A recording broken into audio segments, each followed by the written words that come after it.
अमरावतीच्या हनुमानगडीला 121 कोटीचा निधी दिल्यानंतर काँग्रेसच्या नेत्या माजी मंत्री यशोमती ठाकूर आक्रमक झाले आहेत। हनुमानगडीमध्ये मुख्यमंत्री देवेंद्र फडणवीस यांची पार्टनरशिप आहे का, असा सवाल यशोमती ठाकूर यांनी केला। तर जिल्ह्यातील पौराणिक महत्त्व असलेल्या देवस्थानांना निधी न देता मात्र व्यावसायिक जागेला निधी देण्यावरही यशोमती ठाकूर यांनी सरकारवर निशाणा साधला आहे। मी म्हटलं चिखलदराला पैसे का नाही, दर्यापूरला तिथे पौराणिक देवस्थान आहेत तिथं का नाही, म्हणजे सगळी गोष्ट सोडली।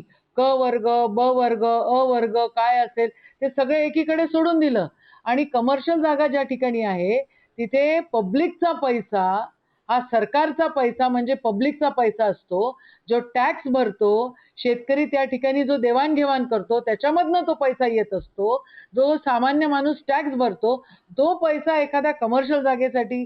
मग माझा असा आरोप आहे त्या ठिकाणी आदरणीय देवेंद्र फडणवीस साहेबांची त्या ठिकाणी पार्टनरशिप आहे का, आणि म्हणूनच ते ह्या सगळ्या गोष्टी करतायत का, म्हणजे आश्चर्य आहे। भाऊसाहेब पंजाबराव देशमुखांच्या पाळ्याला पैसे नाही पण तुम्ही तिथे हनुमानगडीला पैसे आहे, वाह, म्हणजे मोदी है आणि फडणवीस है तो मुमकिन है, बहुत बढ़िया।